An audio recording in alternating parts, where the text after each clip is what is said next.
Yeah, two households, both alike in dignity.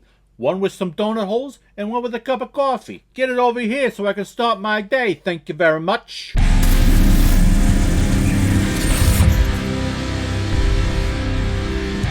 Ghostlight, released in 2024 and is directed by Kelly O'Sullivan and Alex Thompson, who is also behind such films like St. Francis and Ladies' Night. And this film is starring Keith Kupfer, Dolly DeLeon, Catherine May Kupfer, Tara Mallon, Hannah DeWorkin, Tommy Rivera-Vega, Alma Washington, H.B. Ward, Dexter Zolkoffer, Deanna Doonigan, and Francis Goonan. Dan Mueller is a construction worker who is struggling with a recent tragedy in his family's lives, and his performance starts to tank at work. But one day he finds himself stumbling into a small black box theater in town and decides to sit in on a read-through of the great William Shakespeare play Romeo and Juliet with the small band of actors in the theater. And as Dan starts going to more rehearsals, he starts using this strange phenomenon called theater and acting to help him deal with his real-life traumas so that he can rekindle the love between all of his remaining family members. So even though it is October, and usually I start with all of my spooky, scary movie watching alongs, I wanted to cover this movie really quick before I take my month vacation in November, and I wanted to talk about this movie, one,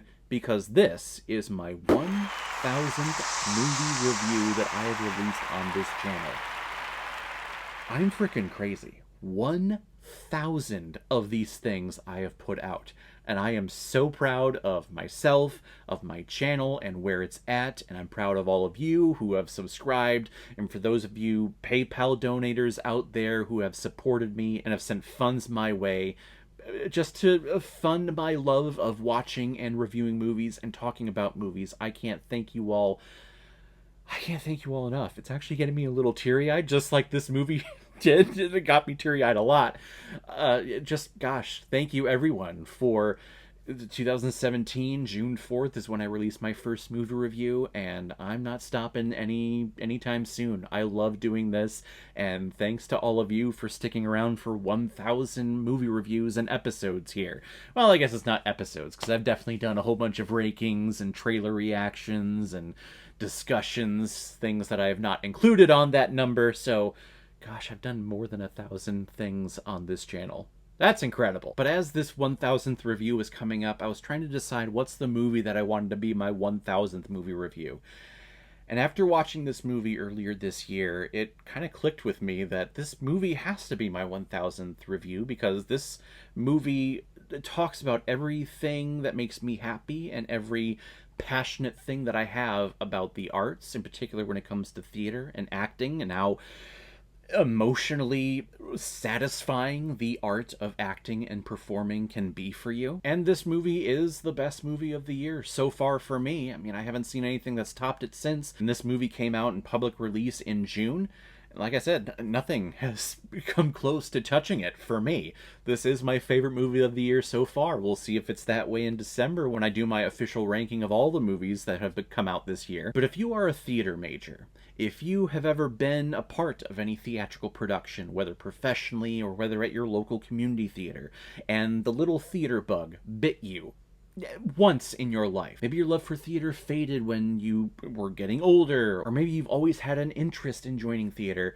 I recommend this movie so heartfeltly and so strongly for you, because this will get that theater bug to hit you. This movie shows you just how wonderful the world of theater is and how that can help you in your everyday life. You don't have to become a professional actor. Acting is not its own thing. We see the Oscars, we see the Emmys, we see all these grandiose things that makes acting and theater out to be, oh, it's so important. Only certain people can do it, only so many people have the acting chops. Theater, acting is for everyone. It should be for everyone, because theater is all about telling stories and to evoke emotion from you, for you to be able to establish connection between yourself and the character on stage, but then also establish a connection between yourself and the rest of the audience there with you, sharing in this particular space and this particular emotion in one specific moment in time. I love theater so much. I taught theater for 10 years and it was an absolute blast. I absolutely love it. I would always teach the non-theater majors, the gen ed course that everyone had to take to satisfy their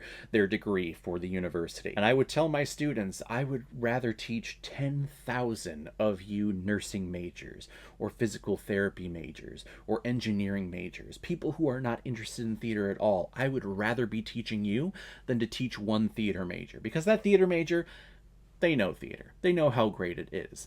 It's all of you. You're the ones who are going to pay tickets eventually to go see a Broadway show, or to go see your son or your daughter participate in the community theater production of Romeo and Juliet, or Shrek the Musical, or Frozen the Musical, or whatever. This movie just got that theater bug back in me again. I absolutely love it, and the story here is so beautiful. The cinematography is so well done, of how it just immerses you into this life of this construction worker who had no idea what Shakespeare is. But to see him participate in rehearsals and read-throughs, and kind of see him loosen up and start to have a little bit of fun with reading this poetry that he has never read before. This character never knew what Romeo and Juliet was about. He never read it for school, which actually I find a little weird. Usually in middle school or in high school, that's part of the academic learning, but, you know, whatever, moving on. But him using the techniques that he's learning with all his fellow actors during rehearsals,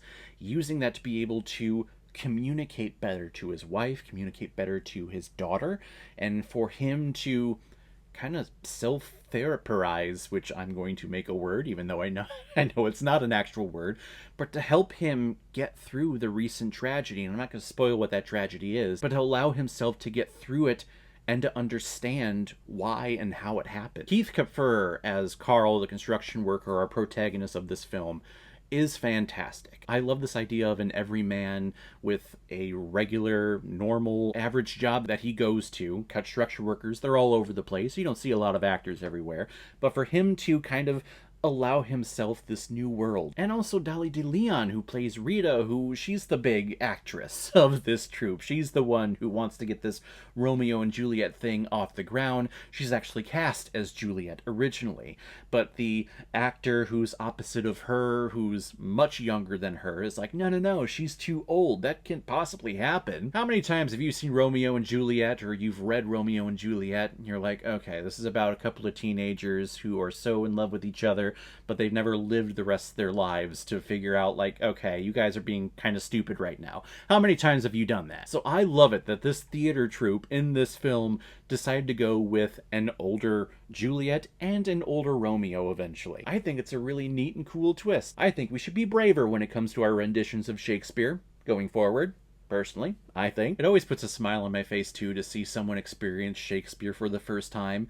Not just to experience it, but to see that little switch go off in their brain, to see them start to understand what's being said and what the story is actually about. All of my former students, whenever they would look at, oh, we're doing Romeo and Juliet, or we're doing Shakespeare this semester, you would see the eyes roll back so far in their head. My God. But I tell them and I assure them, you all say that you don't know what's going on. The language in here is just foreign to you. That's just how they talked back then. It's the same thing that you would hear here if you went to different sections of America, if you went to different countries all over the world. If you allow your brain to open up and to hear this language to be used at 10 minutes, your brain will adjust and you will figure out what's happening on stage. I just love what this film represents. It represents a love for the arts, it represents a love for theater, and how this artistic expression, this silly little thing that we call theater, how you can take aspects of the theater world and use them in your actual life to make your life better. It brought so many tears to my eyes, seeing his relationship with his daughter grow, seeing the relationship with him and his wife grow because he started this whole theater thing. And really just seeing him open up as this big, jolly giant. He was this shy, small, soft-spoken, giant teddy bear of a man, and by the end, he is open. He's open to hearing other people, basically. Ghostlight is a tremendous, independent film that more people need to see. This is by far my favorite film of the year, and it's going to take a lot for one of the upcoming movies to take that throne, because what this film represents, the performances that we have in here, I love the music in this film and the cinematography in here, and the story is just great. That's what a film really needs. It just needs a great story, and this story it connected right here for me. I absolutely loved it. And I really think that majority of people out there, if you give this film a chance, you will love it too. I'm going to give Ghostlight 5 out of 5 Blu-rays. I think I see blue. He looks glorious. So guys, if you've seen Ghostlight, what did you think about it? Or if you've never seen it before and you stumbled across it because of this video, then comment below and let me know what you thought about it. And as always, if you like what you see here, if you like my take on movies, then hit the subscribe button and make sure you hit that bell. See you the next time I'm releasing next movie review. So guys, I will see you next time on the channel, but in the meantime, be well, be good to each other, and go watch a movie. Take care, guys.